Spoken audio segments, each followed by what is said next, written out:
James Carter stood in front of the tall mirror in their small but carefully kept apartment, adjusting the collar of his only tailored jacket for the third time. The fabric felt stiff against his neck, as if it too was nervous about the evening ahead. Behind him, his wife, Alara Mercer, moved quietly between the bedroom and the living room, smoothing the wrinkles from her pale blue dress and checking her phone every few seconds. "You don't have to look like you're going into a courtroom," she said with a soft laugh, trying to lighten the mood. James forced a smile, but his eyes didn't quite match it. "Your family doesn't exactly make casual plans," he replied. Alara paused, walking over and resting her hands on his shoulders. "It's just dinner. My uncle is curious about you, that's all." James nodded, though he had heard enough stories about her uncle, Victor Hargreaves, to know curiosity often came wrapped in judgment. Outside, the city hummed with evening traffic, horns and distant chatter seeping through the window like a reminder that the world kept moving whether he felt ready or not. James took a deep breath. "I just want a night to go smoothly," he said. Alara met his eyes in the mirror. "It will. You belong in any room you walk into, James. Don't forget that." He wasn't sure he believed her, but he held on to her words as they locked the door and stepped into the waiting night, unaware that the dinner ahead would test more than just his confidence. It would challenge the very way he saw himself and the woman he loved. The restaurant rose from the street like a glass and gold monument, its wide windows glowing warmly against the darkening sky. Inside, soft music drifted through the air, blending with the low murmur of expensive conversations and the gentle clink of silverware. James felt his steps slow as they crossed the polished floor, his shoes echoing too loudly in his ears.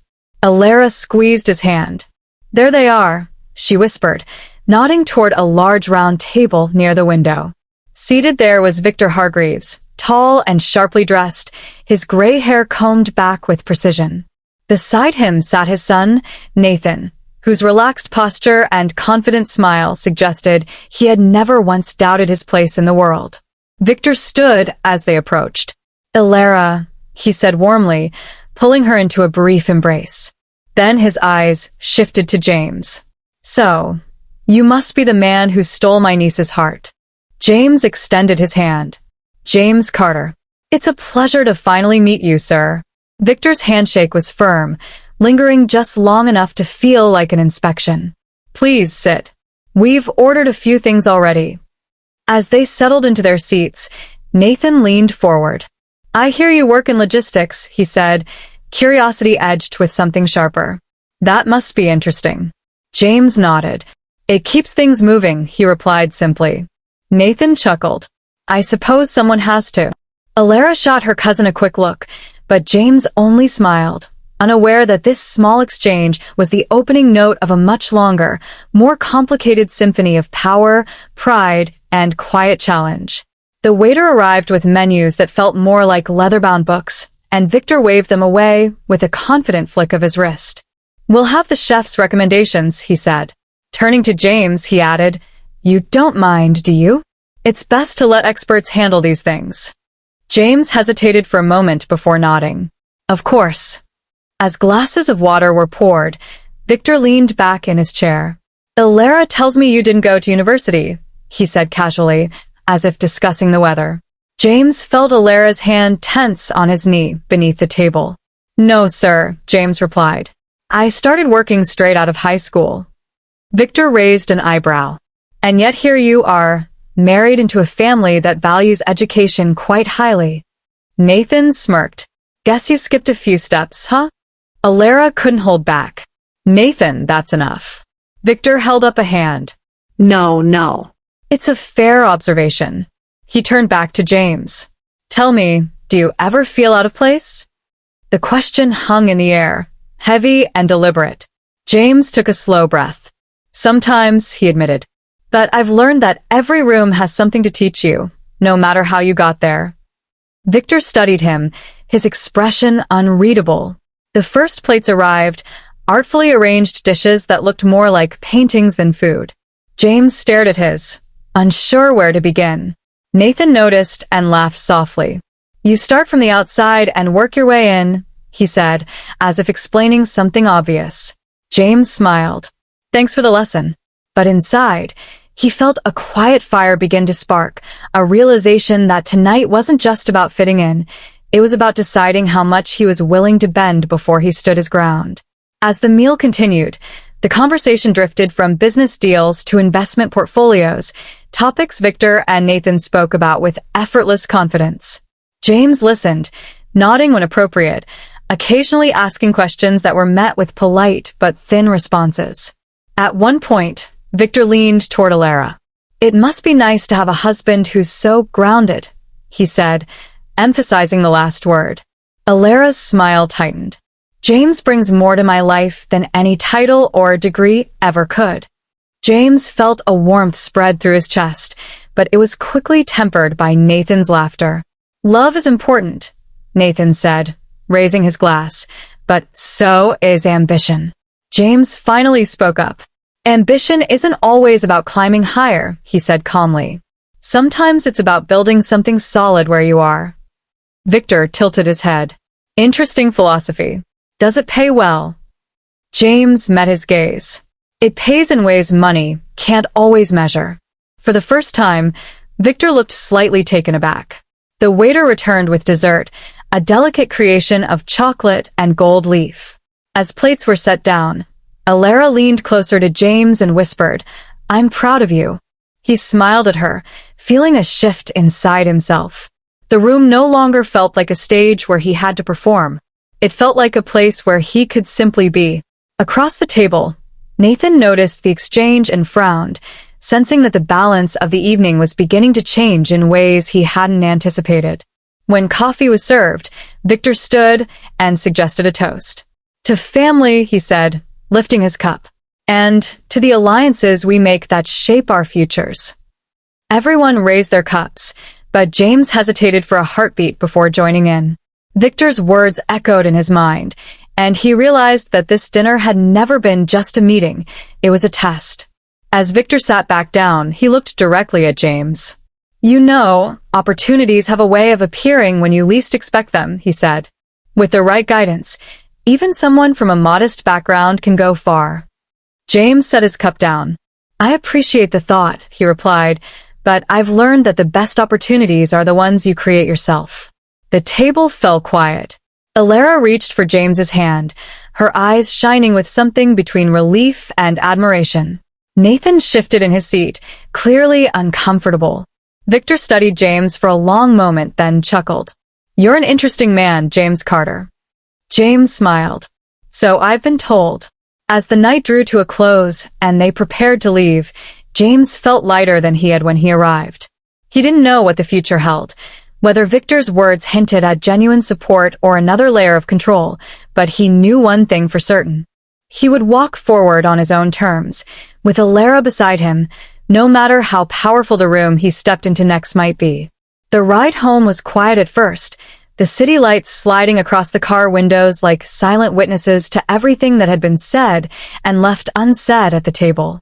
Alara finally broke the silence, her voice soft but steady. "You didn't have to challenge my uncle like that." James kept his eyes on the road, his hands firm on the steering wheel. "I didn't mean to challenge him," he said. "I just didn't want to shrink." Alara nodded slowly, understanding settling into her expression. "I've spent my whole life around people like Victor," she admitted. "They speak in offers and expectations, not always in feelings." James glanced at her. "And what about you?" She smiled faintly. "I speak in choices." The words stayed with him as they pulled into their parking lot, both of them knowing that the evening had set something in motion that couldn't be easily undone. The next morning, James woke to the sound of Alara's phone buzzing on the bedside table. She answered quietly, but he could hear Victor's distinct, confident tone even from across the room. When she hung up, she sat on the edge of the bed, staring at the floor. "He wants to meet you," she said. "Just you." James sat up. "About what?" Alara shook her head. "He didn't say. Only that it's important." James exhaled slowly. "I guess this is the part where the real test begins." Alara reached for his hand. "Whatever he says, remember who you are." James squeezed her fingers. "I'm not forgetting that again." Victor's office occupied the top floor of a sleek glass building overlooking the river, a view that seemed designed to remind visitors of how high he stood above the city. James felt small as he stepped inside, but he forced himself to walk with steady confidence. Victor gestured for him to sit. "I admire your honesty at dinner," Victor began. "Not many people speak so freely in front of me." James met his gaze. "I don't speak to impress. I speak to be clear." Victor smiled. "Clarity is valuable. That's why I wanted to offer you something." He slid a folder across the desk. "A position in one of my companies. Good pay. Good future." James opened the folder, scanned the pages, then closed it. "Why me?" Victor leaned back. "Because I like men who don't bend easily. They make useful allies." James stood. "I don't want to be an ally," he said. "I want to be myself." Victor's smile faded, replaced by a look of surprise he hadn't worn in years. Word of the meeting spread quickly through Alara's family, and suddenly James found himself the subject of whispered conversations and sideways glances at gatherings. Nathan approached him one afternoon at a small family brunch. "You really turned my father down?" he asked, disbelief in his voice. James nodded. "It didn't feel right." Nathan studied him. "Most people would have taken the job without a second thought." James shrugged. "Most people aren't me." Nathan laughed softly, a hint of respect in his eyes for the first time. "You're something else, James Carter." Alara began to notice changes too, not just in how her family treated James, but in how James carried himself. He walked taller, spoke more freely, and no longer measured his words to fit the room. One evening, as they cooked dinner together, Alara said, "You've changed." James smiled. "I think I finally stopped trying to become someone else." Alara leaned against him. "I fell in love with you before all of this." James kissed her forehead. "Then I guess I'm doing something right." A few weeks later, James was offered a promotion at his own job, recognition for years of quiet dedication that had often gone unnoticed. He came home grinning like a child, waving the letter in the air. Alara laughed and hugged him tightly. "See," she said, "you create your own opportunities." James held her close. "With you in my corner, it's hard not to." Victor eventually invited them both to dinner again, this time at his home. The atmosphere was different, less formal, more open. Victor poured James a drink himself. "I may not always understand you," he admitted, "but I respect you." James raised his glass. "That means more than any job offer." Alara watched the exchange with a quiet smile, feeling a sense of balance she had never known before. Nathan and James found themselves talking late into the night, sharing stories of childhood, mistakes, and ambitions that went beyond money and titles. "You know," Nathan said, "I always thought power was something you held over people." James shook his head. "I think it's something you hold within yourself." Nathan considered this, then nodded slowly. As seasons changed, James and Alara began planning for a future that felt entirely their own. They talked about moving to a bigger place, maybe starting a family someday. "Do you think we're ready?" Alara asked one night. James smiled. "I think we're becoming ready, together." At a large family gathering, Victor stood up and addressed everyone. "James Carter has reminded me that success isn't only measured by what you own," he said, "but by who you become." James felt Alara's hand squeeze his, pride and gratitude washing over him. Later that evening, James stepped outside for air and found Nathan beside him, looking up at the stars. "Funny how things change," Nathan said. James nodded. "Only if you let them." Nathan smiled. "I'm glad you did." Life settled into a steady rhythm, filled with small joys, shared breakfasts, late-night talks, and quiet walks through the city. James found happiness not in grand gestures, but in the simple fact that he no longer felt out of place anywhere he went. One afternoon, Alara told James she was pregnant. The news hit him like a wave, leaving him breathless. He laughed, then cried, then pulled her into the tightest hug he could manage. "We're building something bigger than any room I've ever walked into," he said. When their child was born, James held the tiny life in his arms and felt a sense of purpose unlike anything before. Victor stood quietly nearby, his eyes soft. "You've done well," he said simply. James nodded. "We all have." Years later, James often thought back to that first dinner, the sharp words, the heavy stares, the feeling of being measured and weighed. He would look around at his home, his family, and the life he had built and smile. Power, he realized, wasn't something handed down from influential men in grand rooms. It was something you claimed through courage, honesty, and love. And as Alara and their child laughed in the next room, James knew he had claimed more than enough for a lifetime. Years passed quietly, but not without their own challenges, and James found that every season of life carried a different kind of test. Their child, whom they named Mira, grew curious and fearless, always asking questions that made James stop and think in ways he never had before. One evening, as he tucked her into bed, she looked up at him and asked, "Daddy, why do some people talk like they're bigger than others?" James smiled softly, brushing a curl from her forehead. Sometimes people forget that being big on the inside matters more than looking big on the outside. Mira nodded as if she understood, then whispered, "I think you're big on the inside."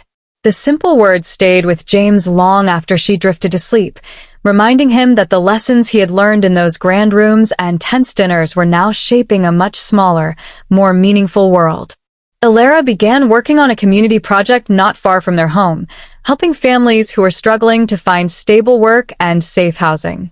James often joined her on weekends, carrying boxes, setting up chairs, and listening to stories that mirrored pieces of his own past. One afternoon, as they walked back to their car, Alara said, "Do you ever think about how close we came to living a very different life?" James nodded. "I do, but I think this one feels more like ours." Alara smiled, leaning her head on his shoulder. "That's exactly how I feel." The city around them felt warmer, less distant, as if they had finally found their place within it rather than on its edges.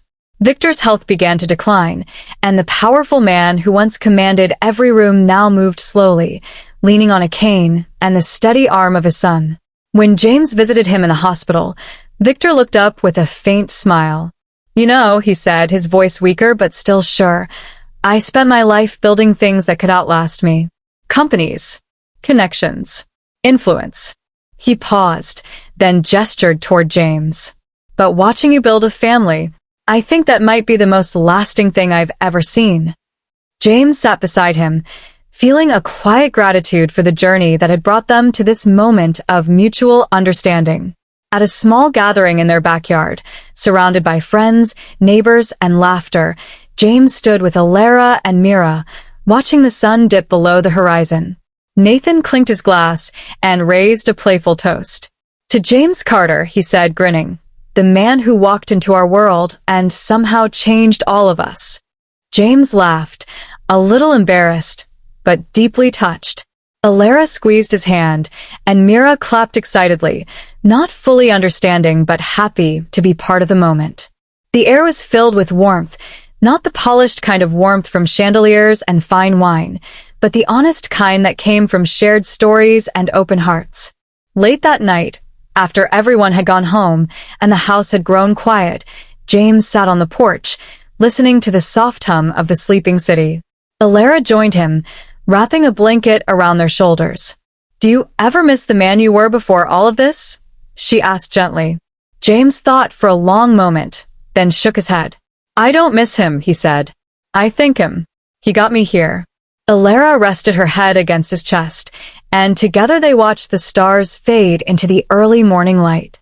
James felt a deep sense of peace settle over him, knowing that the story he once thought was about power and belonging had become something far greater, a story about growth, connection, and the quiet strength of choosing your own path. Morning arrived with a pale gold light spilling through the kitchen window, and James found himself standing at the sink, watching the world wake up outside. Birds fluttered between the trees, and a neighbor's dog barked in the distance, ordinary sounds that felt strangely precious. Mira padded into the room in her pajamas, dragging her favorite blanket behind her. "Daddy," she said sleepily, "can we make pancakes today?" James smiled. "We can make the biggest stack you've ever seen." As he mixed the batter, Alara leaned against the counter, sipping coffee and watching the two of them with a soft expression. "You know," she said, "if my uncle could see this, he might finally understand what you meant about building something solid." James flipped a pancake in the air, catching it clumsily and laughing. "I think he was starting to understand, even before he left us." The kitchen filled with warmth, not just from the stove, but from the quiet certainty that this simple morning held more value than any grand dinner ever could. Later that day, James took a walk through the neighborhood, greeting familiar faces and stopping to chat with people whose names he now knew by heart. At the small park down the street, he sat on a bench and watched Mira run across the grass, her laughter ringing out like a promise of a future he felt proud to be part of. A stranger sat beside him and struck up a conversation about work, about dreams, about how hard it could be to feel like you belonged. James listened, then shared a piece of his own story, not about powerful men or polished rooms, but about choosing honesty over comfort. The stranger nodded, thoughtful. "Sounds like you've found your place," he said. James looked at Mira, then back at the sky. "I did. And it wasn't where I expected to find it." As evening settled in, James and Alara sat together on the couch, Mira asleep between them, her small hand curled around James's finger. The house was quiet, the kind of quiet that felt full rather than empty. Alara whispered, "Do you think our story is finished?" James shook his head gently. "I think it's just learned how to breathe." Alara smiled at the strange but beautiful way he put it. James leaned back, closing his eyes for a moment, and let the rhythm of his family's breathing guide him. He realized then that the dinner that once felt like the beginning of a battle had become the starting point of a lifelong journey, one marked not by power or pride, but by love, resilience, and the simple courage to remain true. And in that realization, James found a peace he knew would carry him and those he loved through every chapter still waiting to be written.